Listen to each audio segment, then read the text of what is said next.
Y esto es Our Mind, un espacio en el cual nos adentraremos en lo más profundo de la mente para conocer todo aquello que nos define y nos distingue como personas. Bienvenidos.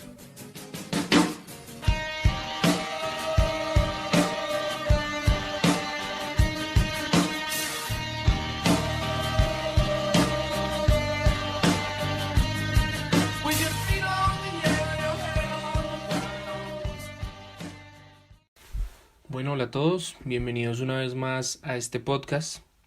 El día de hoy, el nombre de nuestro programa el día de hoy se llama La última fase de la evolución.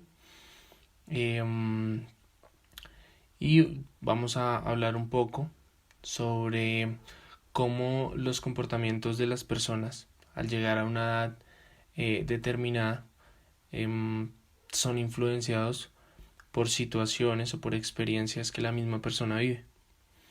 Como lo decíamos en nuestro anterior programa, son varios los factores que inciden en el comportamiento del ser humano, inclusive desde su nacimiento. Y es que la parte emocional y de tipo afectivo juega un papel determinante en cada fase del crecimiento de la persona. En este programa vamos a desarrollar y hablar un poco de cómo la persona al llegar a su madurez biológica empieza a experimentar nuevas situaciones que de alguna manera lo llevan a entender y a buscar respuestas a muchas otras incógnitas que el mundo exterior le logra presentar o le presenta en su momento. Esta última fase de la madurez se debe entender o se comprende específicamente dentro de un periodo de tiempo entre los 18 y 20 años. Se caracteriza básicamente porque se da fin a la madurez biológica, es decir, al crecimiento corporal de la persona, y se desarrolla de un modo definitivo, de alguna manera parecido a un plan de vida o a un proyecto de vida. Para esta madurez o etapa final se desarrollan varios criterios con algún tipo de facilidad, teniendo en cuenta las experiencias de vida concretas que haya vivido la persona. Entonces, digamos, de acuerdo a cómo haya tenido su niñez o a cómo haya estado en su niñez con su familia o cómo se haya desarrollado esto, seguramente al llegar a esta etapa de su desarrollo se le van a facilitar algunos criterios. Por el contrario, si de pronto no fue dentro de un marco normal su desarrollo, seguramente va a tener dificultades para poder desarrollar o entender algunos criterios que va a ir conociendo. En la parte académica, pues entendiendo que ya acá la persona o el estudiante empieza a crear una realidad mucho más compleja, ya que debe encontrar una conciliación o un equilibrio entre sus deseos y su realidad. Este aspecto se entiende debido a que solo se ve desde un punto de vista la vida y no pues desde todos los ángulos, por así decirlo. Aquí encontramos básicamente es un equilibrio que logra tener la persona entre sus deseos, sus sueños, sus anhelos, versus la realidad o del contexto donde se desarrolla. También entendemos que acá las preguntas y los procesos como tal forman parte de la experiencia de su mundo exterior. Estas sensaciones de pregunta, de duda, de incógnita, pueden ser la causa de los mismos deseos y de formar o crear puntos de vista de manera clara para poder actuar frente a cada persona. También encontramos que las relaciones entre unos y otros es lo que toma o lo que adhiere del mundo exterior, dando lugar a la elaboración de un pensamiento propio y crítico de la persona. Esta última fase, como se les decía, que es la de la pubertad, Se caracteriza también por una gran disposición para captar todo lo nuevo, como una especie de necesidad de adquirir conocimiento para ampliar su visión de las cosas, su visión del mundo. Acá finalmente hay un aspecto que es muy importante y es la etapa del desarrollo, que se constituye en su madurez sexual. Acá donde se entiende que, pues, digamos que en algún punto del desarrollo de la persona, digamos que no se vuelve primordial, no es esencial este tipo de relaciones, pero acá ya encontramos un punto medio o un punto definitivo, como un punto sin retorno, en el que esta madurez sexual, pues obviamente crea la necesidad de el comienzo de relaciones intensas con personas del mismo sexo, con su sexo opuesto. En un principio pues se ve como una necesidad primordial, como se los digo, eh, algo que no pasaba en etapas anteriores. Eh, Hasta ahora digamos que hemos hablado del niño. En nuestro capítulo anterior hablamos como de su evolución, de su crecimiento, en la parte del joven y las tres fases de las que tratamos y los ciclos cada 7 años que crean una como una sesión, un paralelo entre cada etapa de la vida de la persona, independientemente pues de de qué de su como de su desarrollo. Bueno, acá en cuanto a la edad de los niños, se tienen varias características también, de forma individual, que forman un carácter para adaptarse a la vida.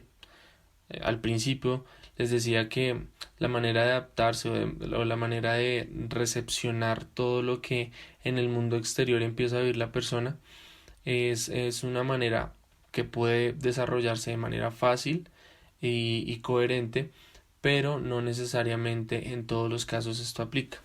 Entonces, de alguna manera acá entendemos que todo es una consecuencia de, y que definitivamente si no o durante el proceso no se logra como garantizar algunos puntos que uno creería que no son tan esenciales como tan importantes, pero que al fin de cuentas durante su proceso, durante su desarrollo, la persona necesita, y aún así no tiene, pues empiezan a verse los vacíos y los comportamientos de personas, que aquí digamos vamos a mencionar un poco.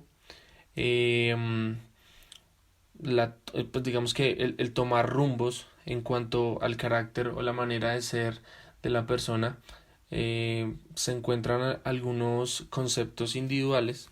Es como una especie de como de concepto en el que se encasilla y encontramos algunos.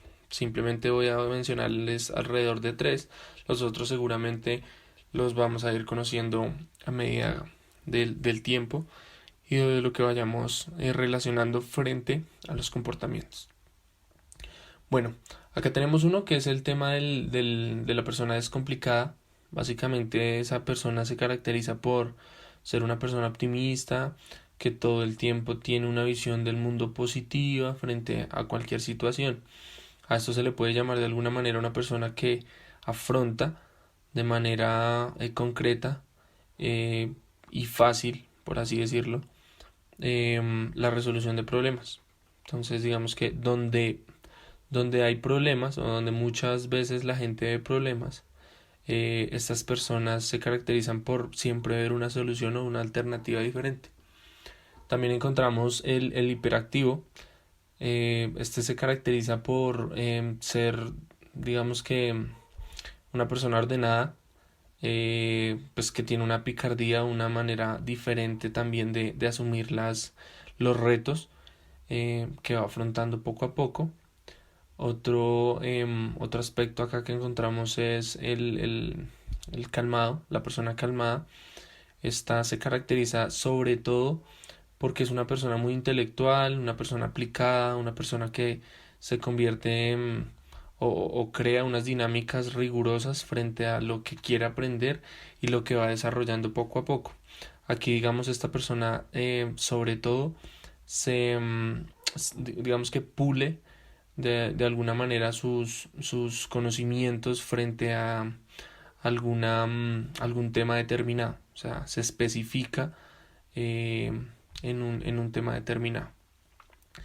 Bueno, indudablemente pues el hombre es un ser complejo, como lo hemos visto, y vuelvo a la mención del programa anterior y son varias las características que hacen que la persona empiece a generar sus criterios, empiece a definirse como persona, eh, y primero digamos que oprima de alguna manera su desarrollo que se realiza a lo largo de varios años, hasta que sus posibilidades internas, o sea, como lo que lo hace esa persona de alguna manera, alcanzan una madurez específica y esa persona o ese individuo entiende que es capaz de actuar y tomar decisiones propias. Aquí se plantean varias preguntas, pues que digamos quisiéramos entrar a mencionar, en cuanto pues obviamente en cuanto a la relación con el hombre, y su contacto directo con el mundo exterior, como lo mencionamos al principio. ¿Qué ocurre básicamente cuando el hombre interactúa con el mundo exterior? ¿Qué posibilidades tiene? ¿Qué fundamentos tiene y cómo desarrolla su carácter? Estas preguntas pues básicamente se logran resolver entendiendo las oportunidades que haya tenido la persona para fortalecer y solidificar muchos de los criterios, muchas de las, ¿cómo decirlo? Como las maneras de actuar que tienen las personas en ciertas fases de su vida. Em, las posibilidades que pueda llegar a tener, pues las posibilidades las abre de alguna manera de acuerdo a su recepción general de conceptos, pero también sobre todo a sus experiencias, como se los comentaba en algún momento. Las experiencias también juegan un papel muy importante, y así como pueden haber experiencias positivas, pueden haber no tan positivas, negativas o de alguna manera traumáticas que redefinen el- la manera de actuar de la persona.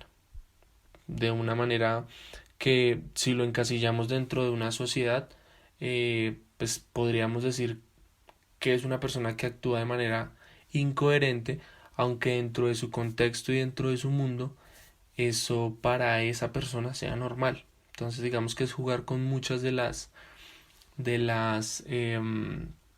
dinámicas o de las sensaciones o de las situaciones que tiene cada persona y qué fundamentos tiene y cómo desarrolla su carácter. Aquí básicamente es pues entender que el carácter pues digamos que va implícito con sus acciones, con las como con los gustos, em, y distintas digamos que sensaciones de agrado que tenga la persona frente a un tema determinado, frente a una situación determinada o frente a un contexto determinado. Eh, es, pues digamos que básicamente esto era lo que quería tratar en este programa, que es el segundo que sacamos en este momento. Um, Espero, digamos, de alguna manera les haya gustado. Vamos a seguir desarrollando muchas más incógnitas sobre los comportamientos, sobre la mente humana, que iremos desarrollando conforme vaya pasando los programas. Nuevamente les agradezco por brindarme este espacio para hablar un poco del interés y del deseo de abarcar cada uno de estos temas en relación a las conductas de cada persona. Yo soy Jonathan Galvis y esto fue una entrega más de Our Mind, un podcast creado con la necesidad de conocer un poco más sobre la mente humana y los comportamientos de las personas. Gracias y nos vemos pronto.